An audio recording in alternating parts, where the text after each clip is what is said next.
बिहार के अररिया से लोकसभा सांसद प्रदीप कुमार सिंह ने देश की सुरक्षा और घुसपैठ के मुद्दे पर विपक्ष को जमकर घेरा।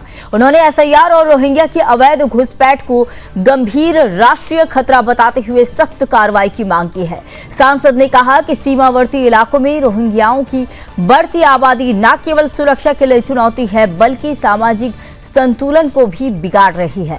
उन्होंने विपक्ष खासकर कांग्रेस पार्टी पर निशाना साधते हुए कहा कि वोट बैंक की राजनीति के लिए देश की सुरक्षा से समझौता नहीं किया जा सकता। इस दौरान सांसद ने राहुल गांधी पर भी तीखा हमला करते हुए कहा कि उन्होंने कई मौके पर ऐसे बयान दिए हैं जो देश विरोधी ताकतों को बढ़ावा देते हैं। प्रदीप कुमार सिंह ने मांग की है कि राहुल गांधी के ऐसे बयानों पर कानूनी कार्रवाई होनी चाहिए ताकि देश की गरिमा और सुरक्षा को ठेस पहुंचाने वालों को सबक मिल सके। सुनिए लोकसभा सांसद प्रदीप कुमार सिंह ने आगे और क्या कुछ कहा।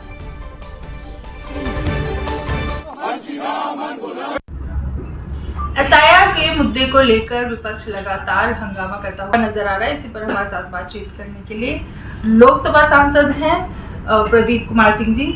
सर, सबसे पहला सवाल यही है, एसआईआर और जो चुनाव आयोग को लेकर विपक्ष का रवैया है, क्या वो घुसपैठियों को बचाना चाहता है? 100% राहुल जी को और तेजस्वी जी को, इनको बांग्लादेशी वोट पसंद है।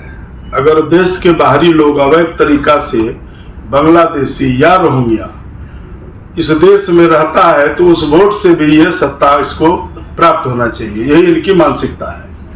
मैं कहता हूं यह वोटर लिस्ट का पवित्रता हो, वोटर लिस्ट स्वच्छ हो, इसमें इनको सहयोग करना चाहिए। दूसरी बात, इन्हीं के पूर्वज, इन्हीं के नाना जी, नानी जी, पिताजी सत्ता में जब थे, इन्हीं लोगों की सरकारें थी, तब भी वोटर लिस्ट पुनरीक्षण का काम हुआ था। आजादी के बाद देश में समय समय पर यह काम होता रहा है। चुनाव आयोग एक स्वतंत्र और निष्पक्ष एजेंसी है, लेकिन मुझे लगता है कि बिहार में जो चुनाव है, सरकार को मुद्दा कुछ है नहीं घेरने का इन लोगों का। एक तरफ देश विकसित राष्ट्र बन रहा है, भारत दुनिया का चौथा अर्थव्यवस्था है, और मैं सोच रहा हूं हमारे प्रधानमंत्री जी कह रहे हैं कि बहुत जल्दी भारत दुनिया का तीसरा अर्थव्यवस्था होगा। बिहार में भी जंगल राज था, आज बिहार विकसित हो रहा है। नीतीश जी के नेतृत्व में इंडिया गठबंधन की सरकार है और सबका विकास हो रहा है और बिहार बदल रहा है।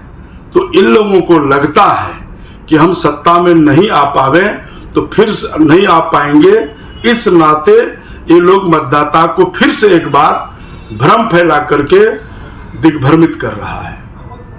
चुनाव आयोग ने जिस तरीके से राहुल गांधी को बोला है कि या तो वो नामा दे या फिर वो जो है माफी मांगे देश से, तो अगर वो दोनों ही कार्य नहीं करते हैं राहुल गांधी, तो क्या उन पर कानूनी कार्रवाई होनी चाहिए? देखिए, मैंने कहा ना कि राहुल गांधी को, तेजस्वी जी को लोकतंत्र पर भरोसा नहीं है, न्यायालय पर, उच्च न्यायालय पर भरोसा नहीं है, जनता पर विश्वास नहीं है।